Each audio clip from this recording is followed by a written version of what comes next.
j'ai cherché à ne plus prendre de nouveaux clients et que j'ai cherché à terminer le plus de prestations clients en cours. Il se trouve que j'ai aussi plus de 800 € d'impayés en cours, à l'heure où on se parle, qui m'auraient bien aidé à avoir un meilleur chiffre d'affaires ce mois-ci. Mais bon bref, c'est un autre sujet.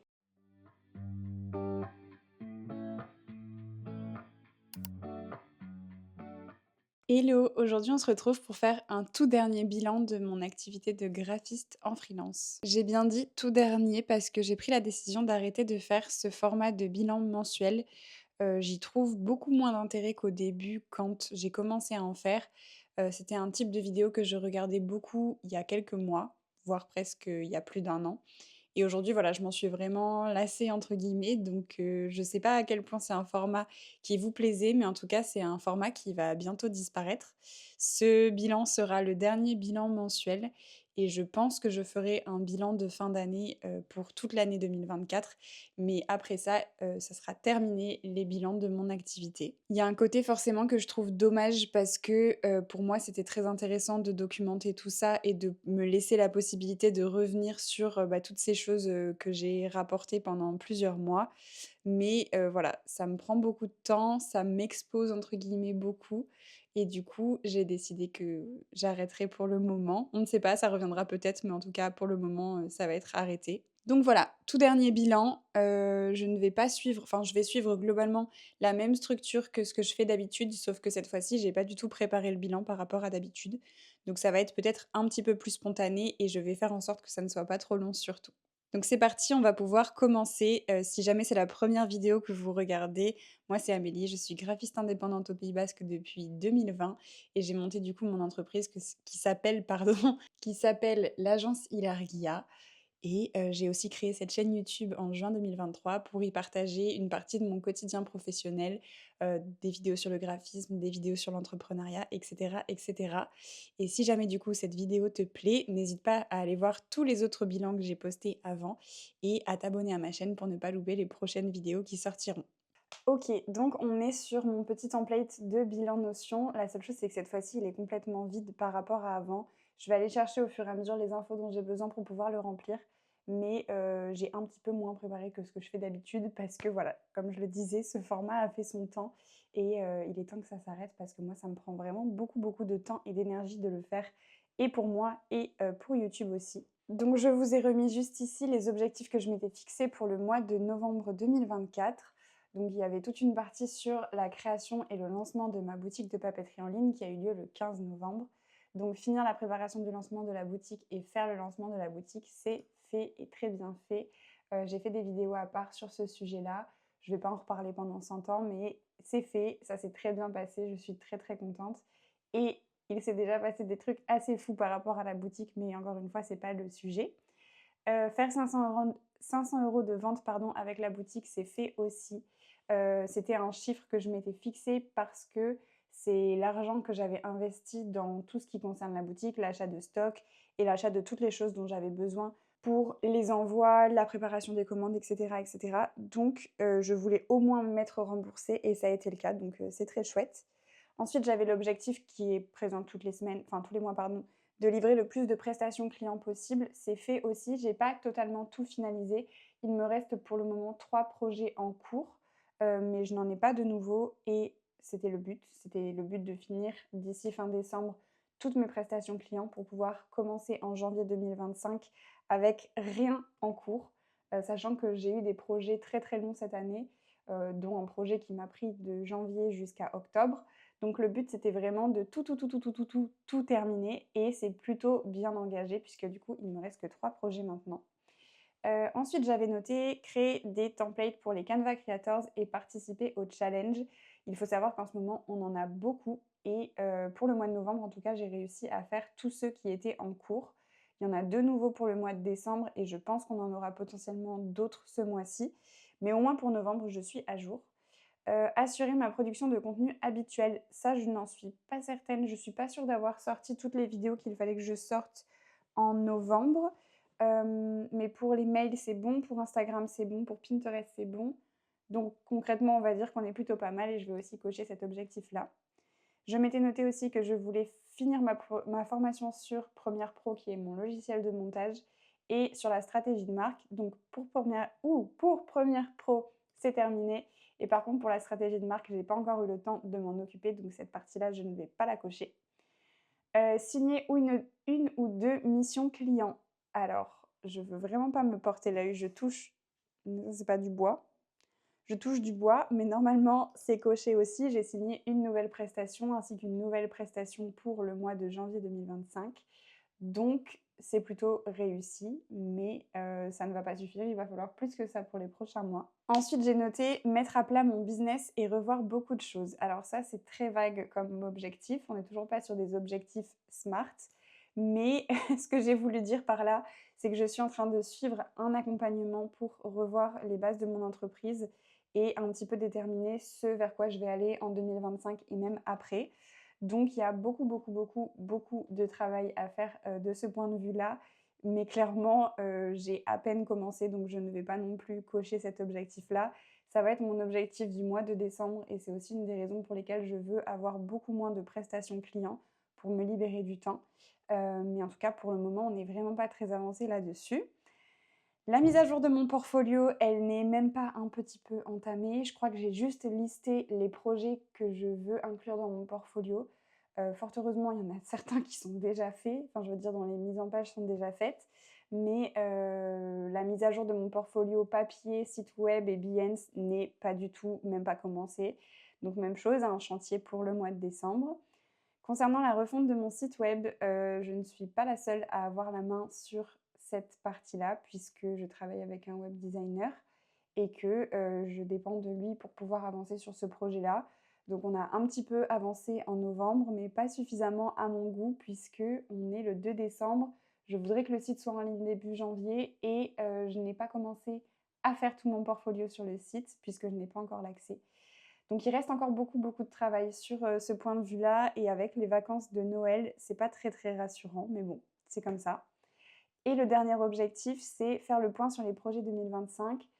Ça, je le coche parce que je l'ai fait, mais malheureusement ou heureusement, il va falloir que je le refasse parce que au vu de ce qui se passe dans mon accompagnement avec Mathilde, je vais faire beaucoup de choix sur les choses que je vais continuer à proposer en 2025 et du coup, les projets que je pensais mener vont devoir être revus aussi parce que globalement, la phrase qui va représenter, je pense, mon année 2025, ça va être moins mais mieux.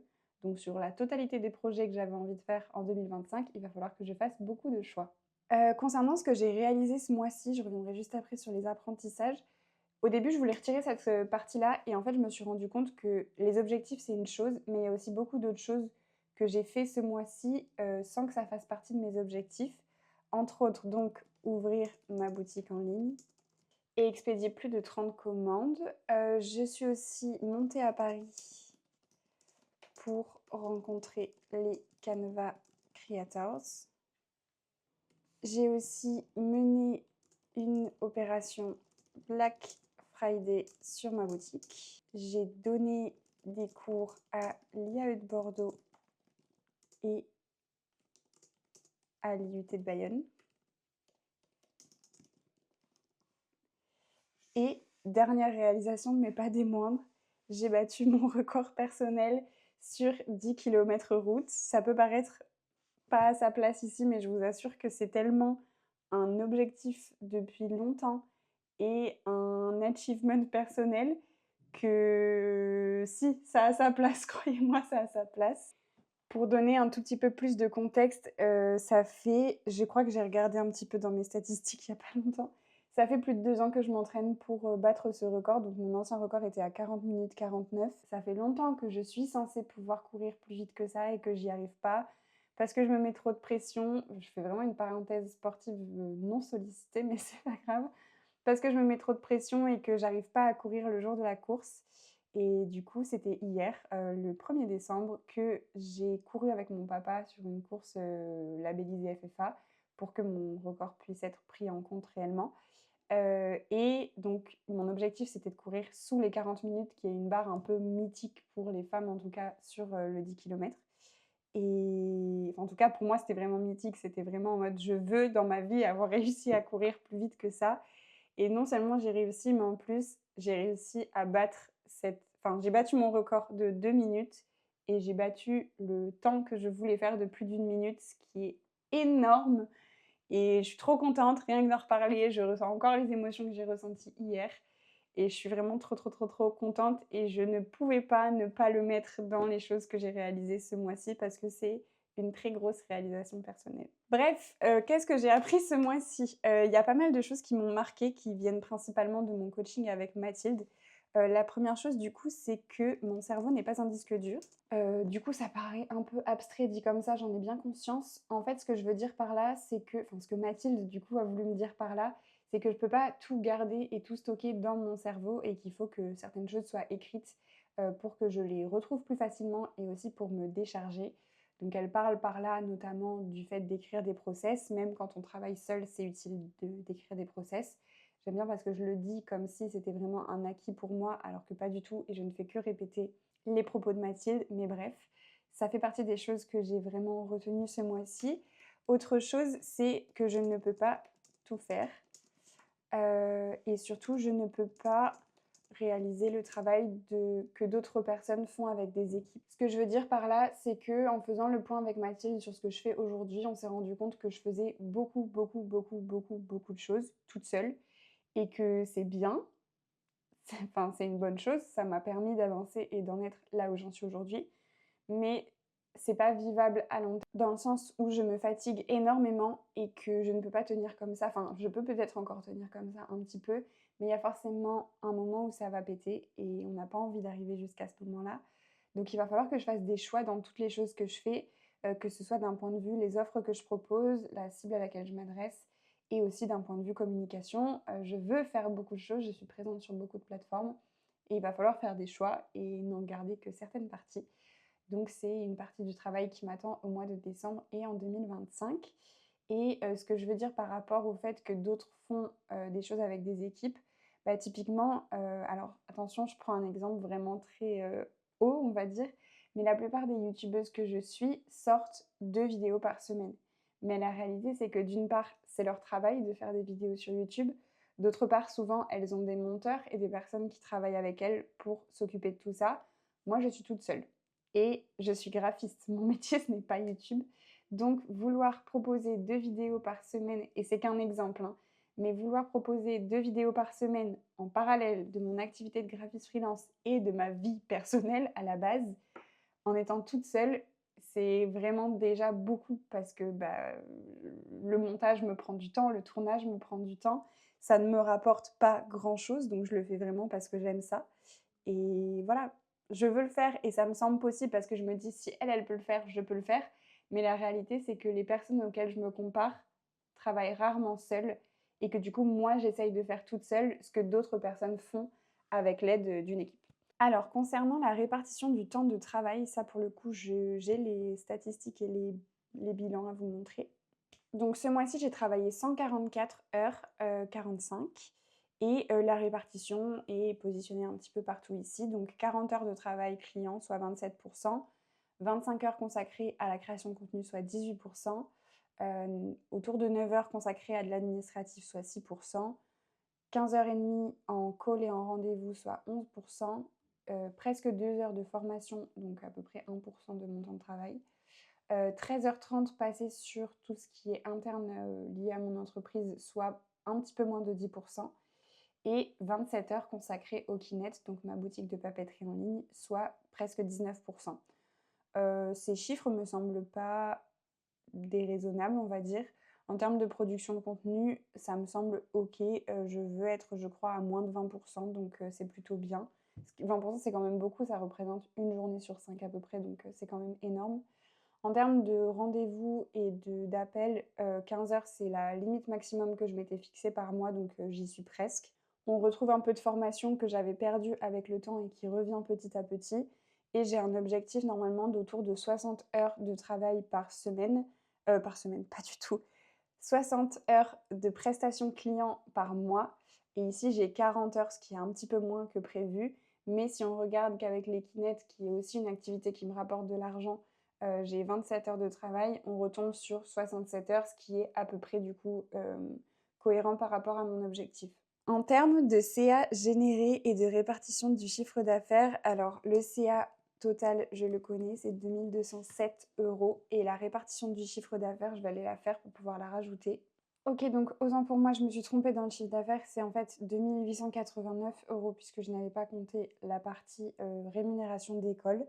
Donc mon CA de ce mois-ci est de 2889 € qui se répartissent avec, selon le diagramme que vous voyez juste ici. Donc on a 25% qui vient de l'école, de l'école dans laquelle j'ai donné cours en septembre, 24% qui vient de la boutique, donc des Kinettes, 21% qui vient de Canva et 20% qui vient de prestations de mise en page et seulement 10% qui vient de création d'identité visuelle. Donc ces résultats-là, ils sont assez logiques puisque j'ai cherché à ne plus prendre de nouveaux clients et que j'ai cherché à terminer le plus de prestations clients en cours. Il se trouve que j'ai aussi plus de 800 € d'impayés en cours à l'heure où on se parle, qui m'auraient bien aidé à avoir un meilleur chiffre d'affaires ce mois-ci. Mais bon, bref, c'est un autre sujet. Par contre, ce que je trouve intéressant, c'est que c'est la première fois qu'il y a autant d'homogénéité, je crois que c'est comme ça qu'on dit, dans mes revenus, puisqu'en fait, j'ai 4 sources de revenus différentes qui sont quasiment au même niveau. Et je pense que c'est une des premières fois et c'est assez intéressant du coup de voir à quel point mes revenus peuvent venir de sources complètement différentes et pas seulement de la prestation de services ou que de la création d'identité visuelle. Donc voilà pour mon mois de novembre. Je n'ai pas atteint du coup mon objectif de chiffre d'affaires, mais c'est comme ça. De toute façon, je ne pouvais pas faire autrement. Et en toute sincérité, même si ça me permet de moins me rémunérer ce mois-ci, ça m'a quand même aussi permis de souffler et de me consacrer à d'autres projets. Et ça a été très très apprécié. Concernant les autres indicateurs, donc les autres KPI entre guillemets, au niveau de mes abonnés sur les réseaux sociaux, j'en étais en tout cas hier à 2203 abonnés sur Instagram. J'avais un objectif à 2200, donc c'était tout juste. Sur YouTube, j'avais un petit peu pété les plombs parce que je m'étais mis un objectif de 2250 abonnés et j'en suis même pas à non, j'en suis à 2150, c'est ça. Donc j'en suis très très loin de l'objectif que je m'étais fixé. Mais sincèrement, c'est pas que je comprends pas YouTube, mais j'ai vraiment du mal, je trouve, à faire grandir ma chaîne ces derniers temps. C'est assez frustrant, mais je pense que de toute façon, c'est un peu cyclique, c'est-à-dire qu'il va y avoir des moments où l'audience va grandir assez vite et des moments où ça va être beaucoup plus lent. Et visiblement, je suis en ce moment dans une phase lente que je n'apprécie pas parce que je n'aime pas quand les choses ne vont pas vite. Mais ma foi, je ne peux pas y faire grand-chose. Donc, je vais continuer d'essayer de poster des vidéos en espérant qu'elles vous plaisent et en espérant que ça puisse faire continuer de grandir ma chaîne. Et concernant la mailing list, je ne sais même pas pourquoi je continue de me mettre des KPI là-dessus alors que je n'en ai, entre gros guillemets, rien à faire. Je suis à 423 abonnés dans ma liste d'emailing, mais en réalité, qu'il y en ait 400, 500 ou 50, en réalité, ça ne change pas grand-chose pour moi. C'est un canal vraiment à part que j'ai envie de garder plus secret, entre guillemets. J'ai absolument pas envie qu'on soit 3000 sur cette newsletter. Donc je me mets des objectifs plus par esprit de croissance que par réelle envie d'aller chercher des sommets avec chacun de mes médias. Donc bref, voilà pour les KPI de ce mois-ci. C'est forcément un mois assez bas puisque j'ai décidé de réduire mon activité, de ne pas en faire la promotion, etc. Ce qui est très contre-intuitif. Mais écoutez, ça fait partie, je pense, de la vie d'une entreprise de vivre des moments comme cela. Je me faisais la réflexion hier que avant, je trouvais que le plus difficile, c'était de lancer une entreprise. Et en fait, maintenant, je me rends compte que le plus difficile, c'est vraiment pas de la lancer. La lancer, c'est facile. Ce qui est difficile, c'est de la faire tenir sur le long terme, de garder son cap, de ne pas perdre ses objectifs de vue et de trouver des solutions pour durer dans le temps.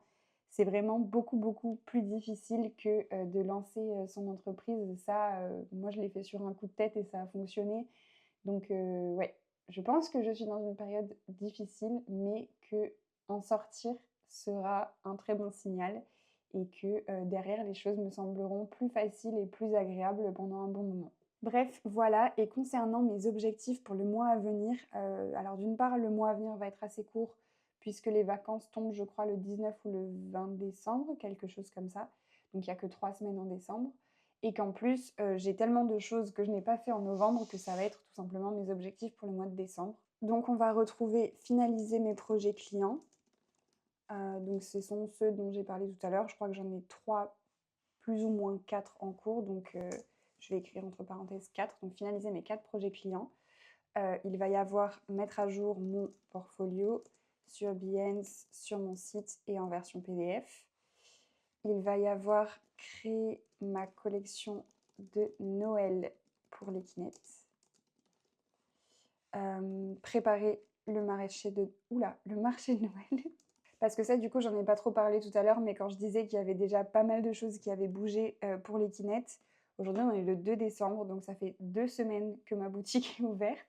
Et dans 2 semaines, je participerai à mon premier et seul marché de Noël de l'année. C'est assez fou et je pense que c'est pas hyper courant de faire un marché de Noël un mois après la création de son entreprise. Mais l'occasion s'est présentée et je l'ai saisie parce que j'avais pas envie de la laisser passer. Donc j'ai un marché de Noël à préparer, du stock à créer, une collection à créer et à commander et ce fameux marché à faire pendant 2 jours, du coup le 14 et le 15 décembre à Saint-Jean-de-Luz si jamais vous passez dans le coin. Donc voilà, ça va être un bon objectif pour ce mois-ci. Il va y avoir, par rapport au coaching avec Mathilde, plan d'action 2025. Ça, c'est ce que je dois faire en ce moment. On a un appel la semaine prochaine et donc j'ai du travail à faire par rapport à ça. J'ai aussi préparé cours IUT plus intervention, le board. Dans les 2 prochaines semaines, je vais donner des cours à l'IUT de Bayonne à nouveau. Et je vais aussi faire une intervention sur le board, donc le média de Flavie Prévost, une intervention sur l'importance et la constitution d'une charte graphique. Donc il faut que je prépare mon intervention et que je la donne. Et ça sera donc fait, je crois, à la fin de la semaine. On va aussi pouvoir mettre avancer la refonte de mon site web, même si encore une fois, ça ne dépend pas que de moi. On va pouvoir faire le bilan de 2024 plus objectifs et planification 2025. Et le dernier objectif qu'on va... Ah non, il m'en reste 2. Créer des templates plus éléments Canva Creators. D'ailleurs, je remettrai le lien dans la bio si ça vous intéresse d'aller voir les templates que j'ai créés. Vous pouvez les utiliser gratuitement. La seule chose, c'est que certains nécessitent d'avoir Canva Pro, mais si vous avez Canva Pro, vous avez accès à tous les modèles que j'ai créés gratuitement. Et si vous voulez voir les éléments que j'ai créés, je vous le mettrai à l'écran. Il faut taper @amélie-breuil pour trouver les éléments que j'ai créés sur Canva. Et le dernier objectif, ça va être bêta-tester la partie stratégie de marque de ma nouvelle offre. Puisque en 2025, du coup, je vais revoir la manière dont je travaille sur la création d'identité visuelle. Au lieu des offres que je propose actuellement, il y aura 2 offres de création d'identité visuelle. Une version light, entre guillemets, qui va se faire très très rapidement pour tous les entrepreneurs qui souhaitent avoir une identité visuelle, entre guillemets, basique. Enfin, je veux dire, basique, le mot est vraiment fort. Avoir les bases d'une identité visuelle, c'est plutôt ça. Donc il y aura cette première offre et il y aura une deuxième offre beaucoup plus complète avec toute une partie de stratégie de marque. C'est la partie du coup sur laquelle je souhaite me former, sur laquelle j'ai bien évidemment déjà des bases puisque c'est ce que je fais depuis des années, c'est ce que j'ai fait pendant mes études, etc. Donc tout ce qui est plateforme de marque, stratégie de marque, je connais quand même un peu mon sujet. Mais je souhaite du coup le tester avec une cliente pour voir comment ça s'articule, si tout est fluide entre les étapes, s'il y a des choses qui posent problème au niveau de ma cliente ou au niveau de moi, pour pouvoir ajuster ça et pouvoir le lancer et le faire plus sereinement en 2025. Et j'ai déjà trouvé la personne avec laquelle je vais bêta-tester cette offre-là, donc c'est très chouette et je vais pouvoir le faire dans le courant du mois de décembre. Donc voilà, ça va être tout pour ce tout dernier bilan du mois sur ma chaîne YouTube.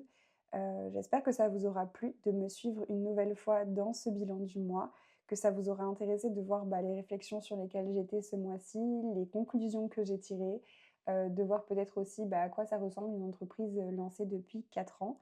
Ce que je trouvais intéressant dans ce bilan, c'est que c'est mon plus mauvais mois de l'année et je trouve ça quand même bien, quelque part, parce que ça me remet les pieds sur terre après de très très très gros mois. de me rappeler que, bah, ça arrive aussi, ça arrive encore et de se rappeler que, bah, il peut toujours y avoir des mois plus compliqués que d'autres et que la stabilité dans l'entrepreneuriat, ça existe, plus ou moins moyennement. En tout cas, pour ma part, pour le moment, ça n'existe pas à 100. Donc même si c'était pas très agréable de faire un si petit mois, je suis quand même contente parce que, bah, c'est la réalité et je trouve que c'est aussi important de montrer quand on n'arrive pas à atteindre ses objectifs et pas que quand on arrive, à tout faire, du premier coup. Donc voilà, on termine, sur un dernier bilan qui n'est pas le meilleur, mais c'est aussi ça la réalité, du freelancing, on va dire. Donc en tout cas, j'espère que ça vous aura intéressé de suivre ce bilan du mois. Comme je l'ai dit au début de la vidéo, si jamais ça vous a plu et que vous voulez en voir d'autres, bah, il y a tous ceux de cette année qui ont déjà été publiés que vous pouvez aller voir. Il me semble que sur ma chaîne, il y a une playlist spéciale pour tous les bilans. Et puis moi, du coup, bah, je vais vous souhaiter de passer une très belle journée. Je vous remercie d'avoir regardé cette vidéo jusqu'au bout. Pensez à vous abonner à la chaîne pour ne pas louper les prochaines vidéos qui sortiront. Et puis je vous dis à très bientôt. Ciao!